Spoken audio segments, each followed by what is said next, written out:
Well, I've got terrible news, guys. The old Chevy Haas back here, she's going under the knife. That's why I've got my outfit on today, the Canadian Tux. It's only proper to work on a Silverado in a Canadian Tux.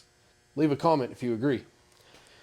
Well, what we got going on today is a little bit of an issue. I've actually addressed this in the past, but we're going to try to do another video, a little higher quality for you this time. We got to replace the thermostat in this truck, and I'm going to tell you why. So I went to town. I should have just ordered an OEM part, but bought one from a local auto parts store. Thermostat has failed on me, and I'll tell you how you can know that. Specifically, it was really cold one morning, about 10 degrees, driving her to work, and it was fluctuating all over the place. Wouldn't get about halfway between the 160 and 210 on the needle. I can't do math. What is that, 185? Something like that. It wouldn't hardly even get up to that, and sometimes it'd go all the way up, sometimes it wouldn't. And then one thing and this is really the big thing here, your radiator fan may kick on, and it'll just stay on. And it's crazy because it's a mechanical failure, but the electronics pick up on it, and the radiator fan stays on. So if your radiator fan is staying on, it's probably your thermostat, and I'm going to show you how to fix it. If it's not the thermostat, it's the thermostat sensor, the temperature sensor. It's right next to the thermostat. I'll show you while we're in there. All that you're going to need for this project is a 10 millimeter socket. It's really, really easy. I promise you guys, even if you're not comfortable working on vehicles, taking this to a shop, it's going to be an expensive job. And after you see me do it here in 10, 20 minutes, you're going to be like, wow, that's literally it.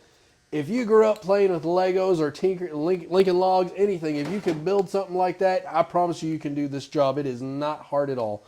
Just a few things that got to come off and a few tools that you need. You need a 10 millimeter socket that I've just got on a little end of a screwdriver here. I got the ratchet to go with it, obviously. And then I've got a flathead screwdriver, and I've got an O-ring pick. The only other things that you might need are obviously the thermostat. It comes as a whole housing, and we're going to replace that whole housing because I messed up on that last time. And you guys kind of ate me up in the comments, which, good on you. You're right. I probably should have replaced that housing.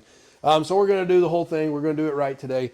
We're going to do it with these tools. The only other thing you might want is some more antifreeze, because you're going to lose a little bit. But I'll show you a trick that I learned from the comment on the last video as well on how to not lose as much. So let's go ahead and get this hood popped, and we'll get started on this. All right, coming over to the pickup here. Don't mind the mess in the shop. I got to clean this thing one day. If you like this step stool, by the way, I'll leave you a nice affiliate link down below. But that allows you to get up in there nice like this. Check it out. I'm going to step on this thing, my dirty old potato shoes here, and look at that. I can stand right on this, and I can work on this truck in a nice fashion. Oh, and so I don't have to yell at you guys that you're pointing in the light in the wrong spot. Look at that. Hanging Milwaukee light, huh? Nice. So now we've got a good view of the engine bay, and I'll set you guys up in here so you can follow this process. All right, so before we get started, the first thing y'all shared with me last time that I didn't really think about, do this when it's cold, obviously, because that fluid's going to be hot if you do this thing and it's hot. But the first thing, and I didn't realize this, but they said, and it makes a lot of sense, to not lose as much fluid, undo the reservoir cap. It lets the pressure out of there, and you won't lose as much fluid because it's not pressurized. So we're going to set that off to the side right there. And now what we need to do is we need to remove this air baffle. What's involved in that is removing this clip right here. You see that little dude there? You just push down on it. You pull back. There's going to be a two-hander. There's one on the other side right over here. And then you can see, I don't know if that's an 8 millimeter or a flathead. We're going with a flathead. We're going to undo this, and then this whole box, we're just going to flip up and out of the way. You could take it out of the engine bay if you want by undoing this one as well. Then the whole thing pulls out. It's not necessary for the job, especially once you get in there and see that. So that's what I'm going to do first and put you on the camera mount to do. Okay, if you guys got a good view there, I'll try to stay out of the way best I can. Push down on that. Pull back. There we go. Just unclips. It stays on the top of the valve cover there. And then we do the same thing. This one pushes from the bottom up, and then you push back. You can pry on it a little bit with a screwdriver if you need to. Comes off like that. And now we take our flathead screwdriver and that screw on top of the air intake. We're going to unscrew that thing just a little bit. You don't have to do it all the way. Just enough to give you some room to wiggle this thing off. Wiggle, wiggle. There we go. Pull it up and off, and now you can kind of pull this thing up and out of the way like so. I'm going to try to catch it in this right here. Perfecto. Okay. Now, thermostat housing. I need to make sure that you guys can see it. Yep, easy peasy. There she is. That's what we want right there. Now, I did fail to mention, you're probably going to want a pair of channel locks or something. That way you can pop those two clips off. Good old multi-tool or something like that will work too. I'm just over here at my workbench. These little guys will probably work here. All right. I'm going to take those off first so you guys can see exactly what I'm doing. So the hose clamp. Maybe.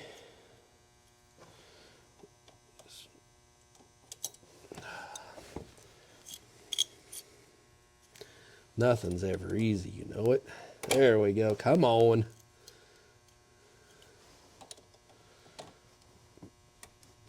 Ugh. Slide that up and out of the way.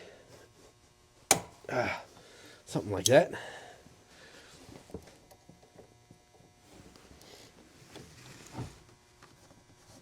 There we go. Up and out of the way like that. And then we need to do it for this smaller one here too. This little guy will work a lot better for this. Should have got my bigger set. It's quite all right though. Now it's probably a good time to confess. Hose clamps and I have never gotten along. I don't know why. They're always a pain for me. And now you're just going to pull the hoses off. Top one, losing just a little bit of fluid. And this one is where you're probably going to lose some. So be ready or have a drain pan to catch whatever you want down below. But you ready? Here we go. And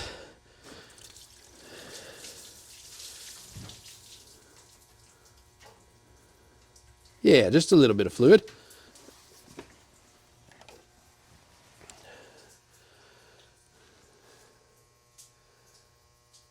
And now, as that's draining lovely on down below, we're going to take our 10mm socket, and there are a total of 3 bolts on the top of this thermostat housing. One right there, and then this one's going to be a little bit hard for you to see, but it's on the back side there. We're going to take our 10mm, and we're going to break that thing loose. And we're going to take those bolts out. You need to retain those bolts because I don't believe the new housing comes with one.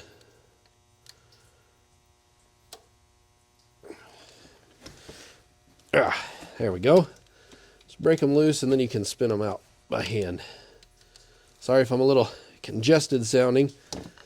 'Tis the season for colds and whatnot, right? Boy, this thing is still just a leaking with fluid.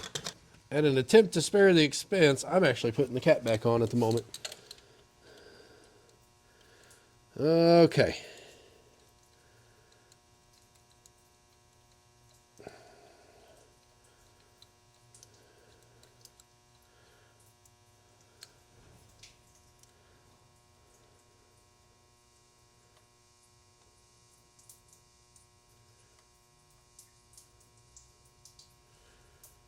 These are long bolts, guys. There's one. Set it up here where you won't lose it.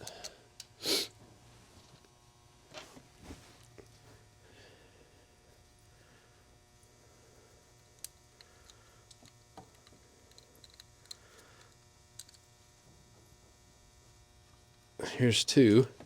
Looks like I got some leaking oil cooler lines too. I can see those lines are dirty with crap. Video for another day, right? Let's get that third over there.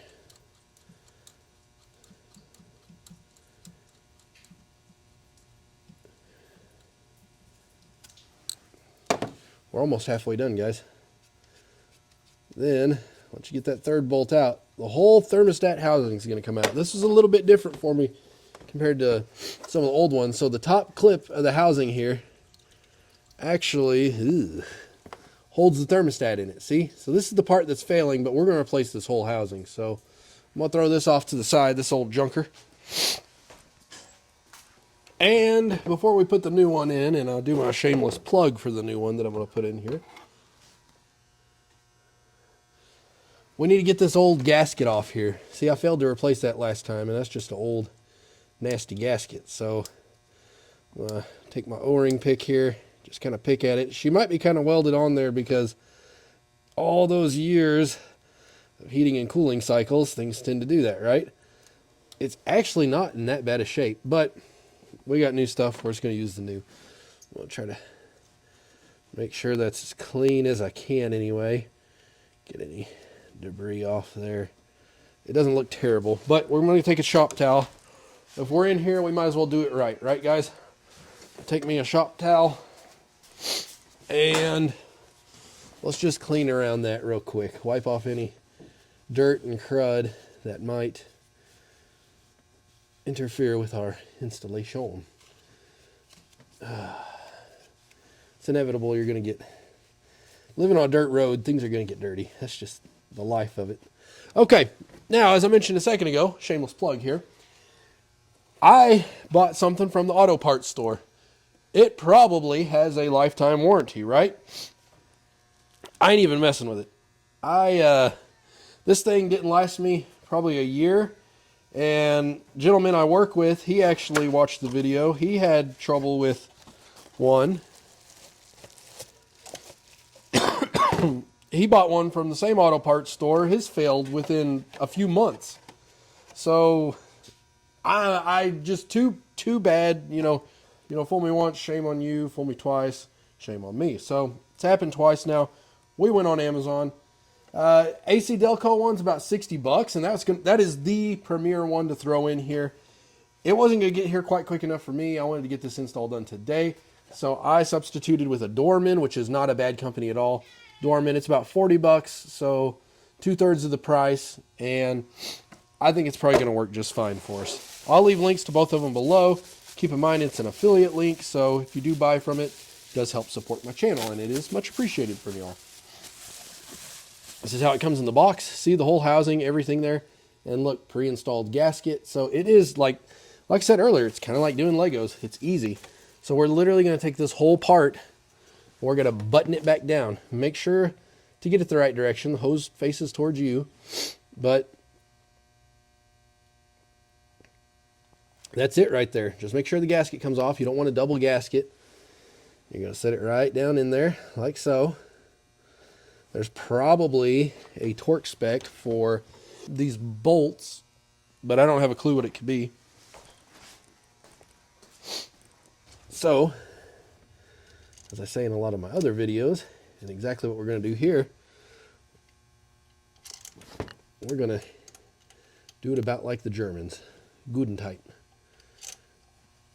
So we'll get them started, and then just kind of literally like it is here, like a triangle pattern, kind of tighten it down in a triangle pattern. You don't want to overdo this thing to where, you know, that you're going to crack this plastic housing, because it's plastic that's on top that you're screwing on.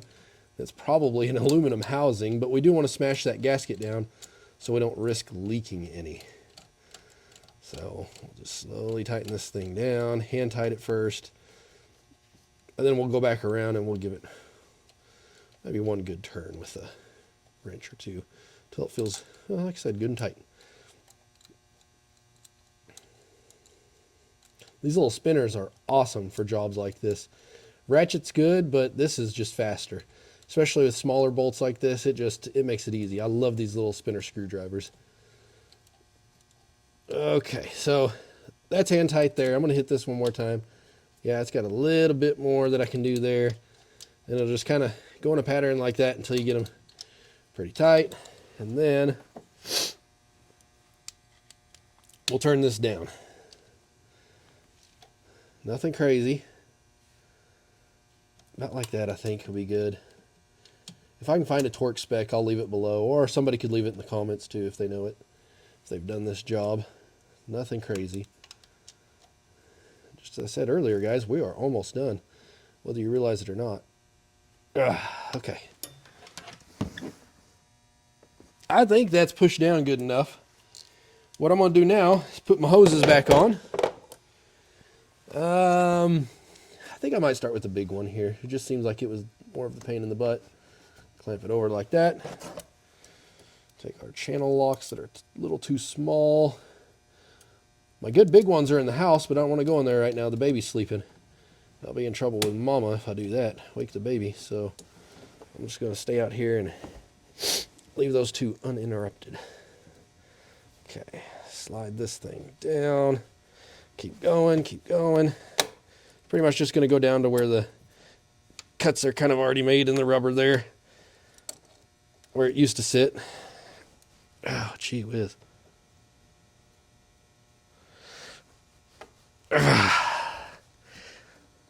Okay, about like that. Perfect. And then we're going to do the other one that's a whole lot easier because it's a smaller clip. Slide on like that. And slide down like, there we go. Something like that. Okay. Okay. Thermostat's done. Now, if you want to take a little shop rag or something, it's not a terrible, this will mostly burn off, honestly, but you might smell antifreeze for a few days if you don't wipe it down. Probably still will as it burns off. You're going to think, holy crap, I'm leaking or whatnot. Just kind of give it a fair shakedown of a wipe down here. And once you do that, it doesn't hurt to check this in a couple of days. Make sure that you're not leaking any fluid. You know, just because something new doesn't mean that it can't be bad.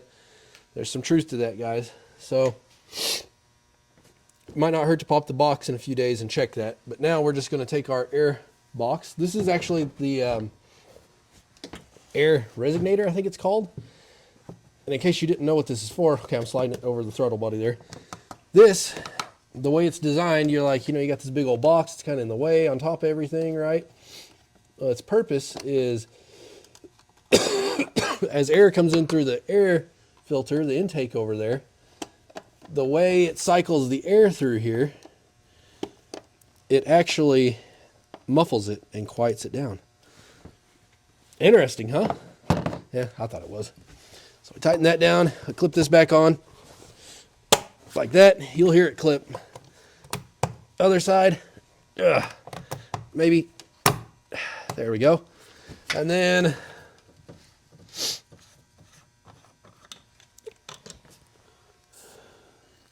we should top off our fluids. I don't know how much she's going to take, but I bet she's going to be a little thirsty. And one thing too, you know, I've heard people comment in the past, in some older vehicles it was true because you had a radiator cap on it. How do you burp the vehicle? And basically burping it, how do you get the air out of the coolant system? You don't have to with these trucks. Just drive them for a while. They kind of self-bleed the air themselves. Boy, I took the rest of that. And after you do that, drive it for a few days. Check the fluid level. And if she's low,